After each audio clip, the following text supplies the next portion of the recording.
Coming up on the Angus Report, an interview with New American Angus Association CEO Alan Mitchell-Gamba. Some top lessons from feeding cattle. New findings regarding high altitude and respiratory challenges. And Montana cattleman C.K. Allen reflects on the history and strength of the business breed. This is the Angus Report. Hello and welcome to the Angus Report. I'm Bob Cervera. And I'm Crystal Albers. Our top news this week. Retained ownership on calves through the feedlot is the best opportunity to capitalize on quality genetics, according to Justin Sexton, Supply Development Director for Certified Angus Beef. He says within the first year of studying the data, cattle producers can benchmark performance and focus their breeding programs to meet end product goals.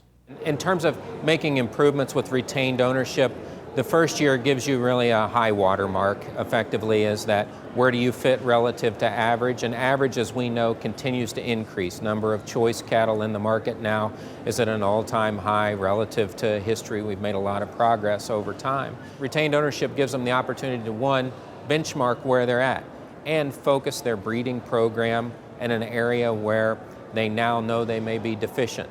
Producers may be, or ranchers may be selecting bulls for improved carcass traits when in all reality they may be able to achieve acceptable carcass characteristics, and this gives them the opportunity to focus more where they may be deficient. Had they not retained ownership in the cattle, they wouldn't know where to put the selection emphasis. Sexton moderated a panel during the National Angus Convention that explored the top 10 things I learned from feeding my cattle. You can read more in the newsroom at angusconvention.com. Record high fed cattle weights have moderated somewhat, but the trend is still affecting markets.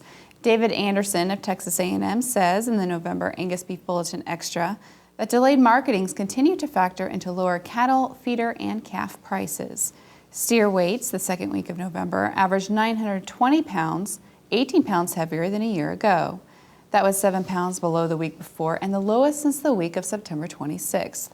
Heifer dressed weights declined by a pound to 848 pounds. The 72-pound difference between steer and heifer dressed weights was the smallest since mid-May.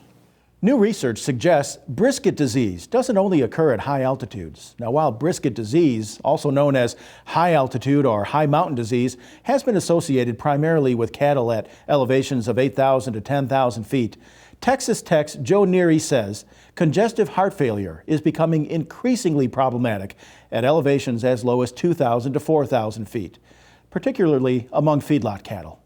So it seems like it's still that brisket disease or right-sided heart failure is still problematic in the cow-calf industry at high altitude.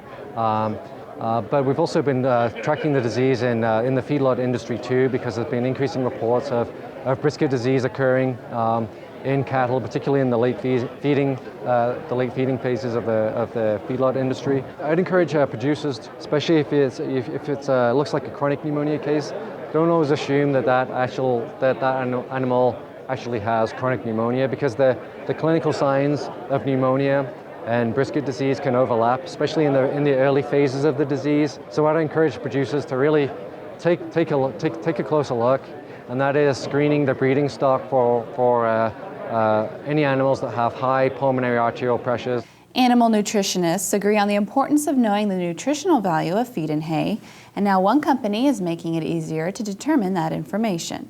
Biozyme, a feed supplement manufacturer, is offering complimentary custom hay testing and nutritional analysis to cow-calf producers through its dealer network. The tests will assist producers in determining needed protein and energy levels for optimal performance. Forage maturity and type, as well as other factors like harvest and storage loss and soil fertility, may affect forage quality. The company offers tutorials for taking proper hay samples at vitafirm.com/testyourhay. Samples may be submitted to a Biozyme area sales manager, and results will be emailed to producers. We go now to Jenna McCrell for all the news you need to know this week in the Angus business. Thanks, Crystal. For many individuals and families, the National Western Stock Show in Denver, Colorado is an extension of their holiday celebrations.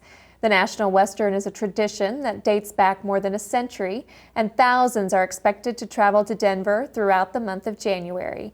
Angus events kick off January 13th, 2016, and continue throughout the week with the National Western Angus Bull Sale, Super Point Roll of Victory shows, the Junior Angus Heifer Show, and sales and events hosted by the Angus Foundation.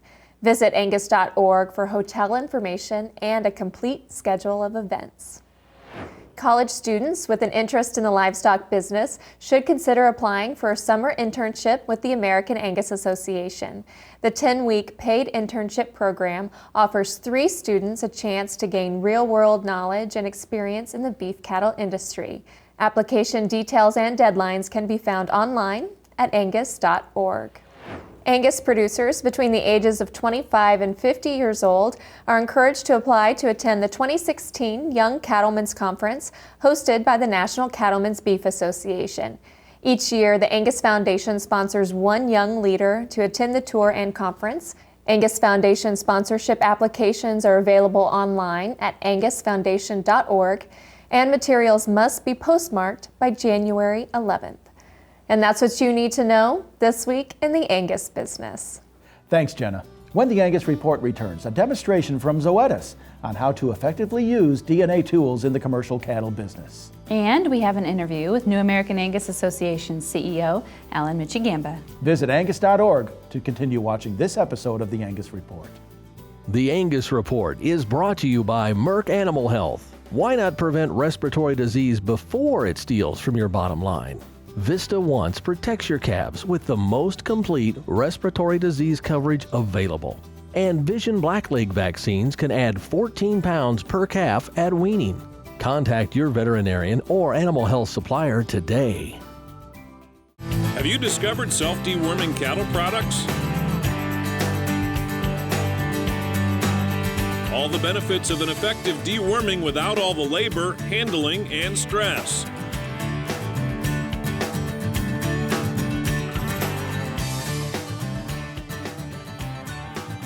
Discover Safeguard self-deworming cattle products. Ask your local animal health provider or visit safeguardcattle.com for more information.